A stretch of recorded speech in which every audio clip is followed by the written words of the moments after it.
Yun! So using po yung ito, electric kettle na 1,500. Tapos ito pong air compressor na to. Na-testing din natin yan. Kung kaya ba niyang paandarin. So hindi pa natin na-testing yan. Ngayon pa lang natin nabuo mga master. And dalawa po yung motor niyan mga master.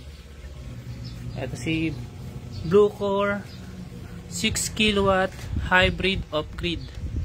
So testingin na natin yan. So nakakabit na yan sa may DIY na 100 Ah na 48 volts na battery ko. Naka JK Smart BMS yan. Tapos try din natin sa welding machine mga master. Sana kayanin ng battery natin. Welding machine. So ayan. Pa-share po ng live natin mga master bago po natin i-start po yung pag-torture test dito sa unit.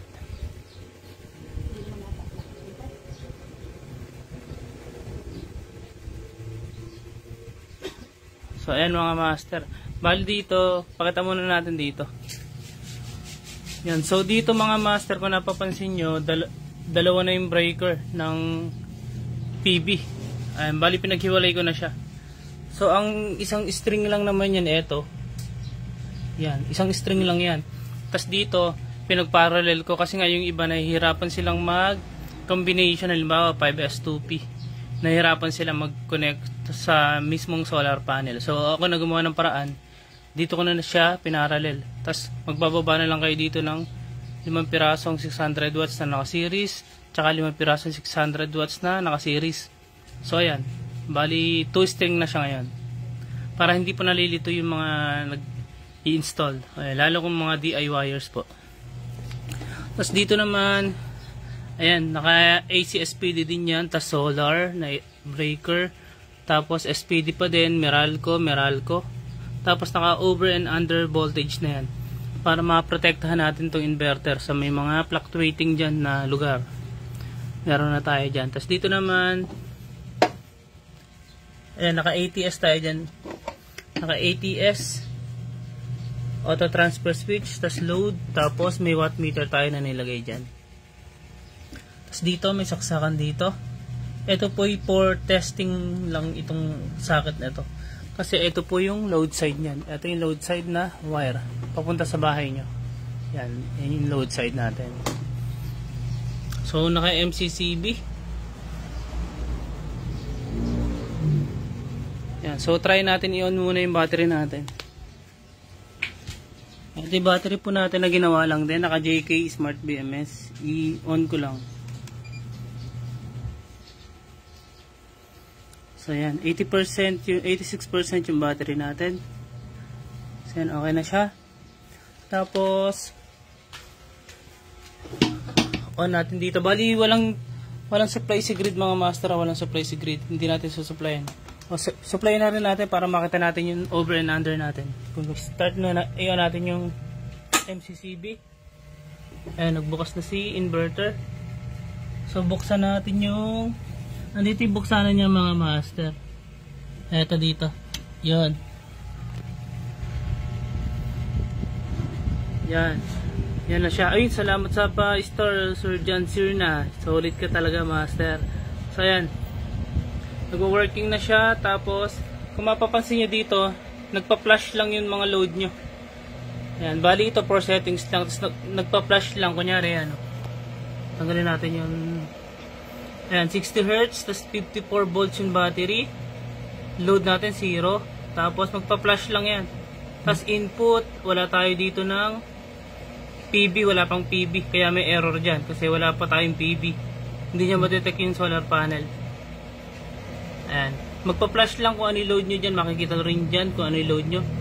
So ngayon, ang naka-flash is PB. Mamaya magpa-flash ulit yan. AC, walang may output na tayo na 229. So saksakan natin ng ito yun sa may grid na papuntang grid. Yung grid. So yung gagana si over and under. Yan. 10 seconds yung nilagay natin dyan. Yan. Wala pang papasok. 236 yung papasok. So on natin si grid.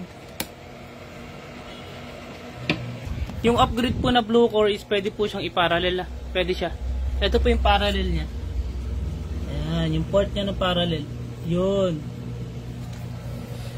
Good morning, preparing to my... Ayan, so, try natin buksan yung load natin mga master. Ito yung sa solar. Yan, umilaw na si ATS. Buksan na rin natin yung supply ng... Ayan, may supply na rin yung ating DU. So, try natin yung manual auto transfer switch natin. So, papatayin ko si solar, dapat lumipat yan sa baba. Ayun. Naka-manual pala tayo mga bossing. Manual pala to. Ayan. So, buksan natin. Ayun, gumana na siya. Tapos, auto. Ayan, gumagana na siya. So, subukan na natin. Ano ba? Susubukan natin muna. So, naka-solar tayo nga, no? Ibaba muna natin si grid para wala pong load talaga. Or patay na lang. Ayan. Walang grid. So, solar lang tayo. Yung ATS natin, ayan. So, subukan natin pagganahin ng una itong air compressor natin na dalawang motor po yan, dalawang motor. So, nakasaksak na yan. Ito yung saksakan yan mga master. Ito yung extension yan. Ito dito na extension. Ayan. Saksak natin dito. Ayan. So, nakasaksak na. Buksan natin to. Sana hindi kayanin ng battery. Ay, hindi pa pala. Ito pa palang load side natin. Sorry, load side.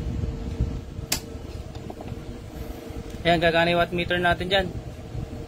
Ayan, gumana na yung watt meter. So, subukan natin to kung kakayanin. Ayan, maandar na mga master. Maandar na yan. So, ang load natin ay 800. Ayan, so sabayan pa natin itong 1,500 na to na electric kettle. Electric kettle yan mga master ah. Lapit lang natin.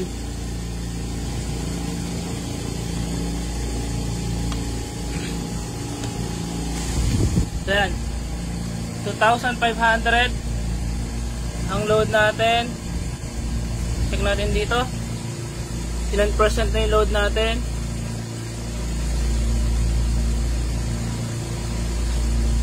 Tingnan natin, check natin kung ilang percent yung load natin. Yan, wala pa, hindi pa na malabas. 60 Hz, tapos yan, 49% yung load natin mga master. 2,584 yung load natin. So yung battery natin 100 Ah lang to. 85% pa yung battery natin. Ayan, discharging tayo ng 54 ampere. Discharging ng 54 ampere.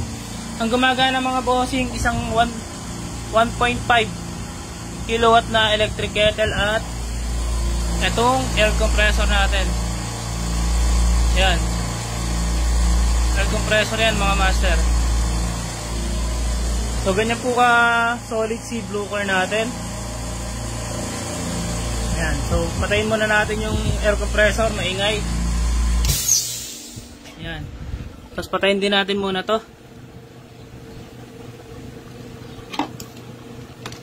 Ayan, patayin din natin muna to. At so na-testing na natin dito. So yan, lakas ng ating unit mga master. So may susubukan pa tayo. Sana po kayanin niya. Subukan natin yung welding machine mga master. Welding machine niya na. Inverter type, subukan natin kung kakayanin. So hindi po tayo welder, mag-i-spot lang tayo. Ayan, so kuha lang tayo ng bakal. So ayun yung mga master. So kukunin ko lang yung extension. So ito extension na extension, tapos ito yung dulo na extension. Yan, saksak natin to dito sa pang testing natin. Tapos ito na, the moment of truth. Kung kakayanin ba. Nakakabit na to. Saksak natin to dito. Ayan, nakasaksak dito. Para po walang daya. Ayan.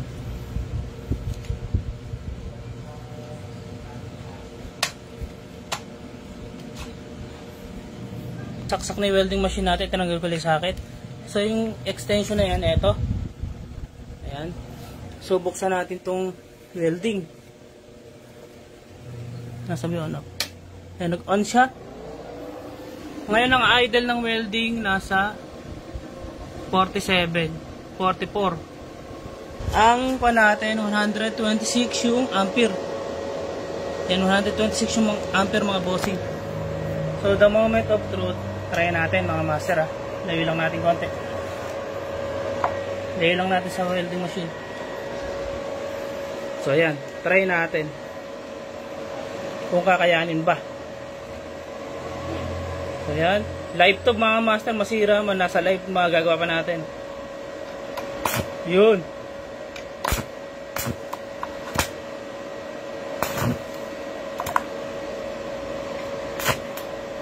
Yan, hindi po tayo welder mga master ha. Bali testing lang to.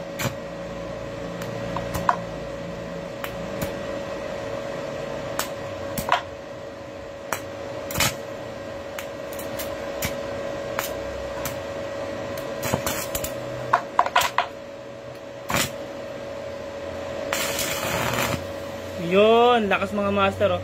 Try natin kung ilan yung hinuhugot yan. Tingnan nyo na lang hinuhugot ang magwe-welding ako mga master. Balikan ko na lang yung drive.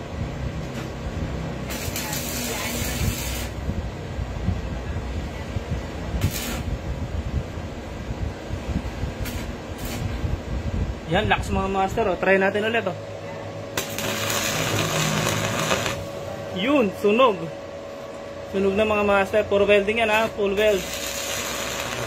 Yun, solid. Putol yung bakal.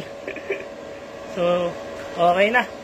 Patayin na natin yung welding. Masyadong mausok dito. Baka madali pa yung mata ko. So yun, goods na goods.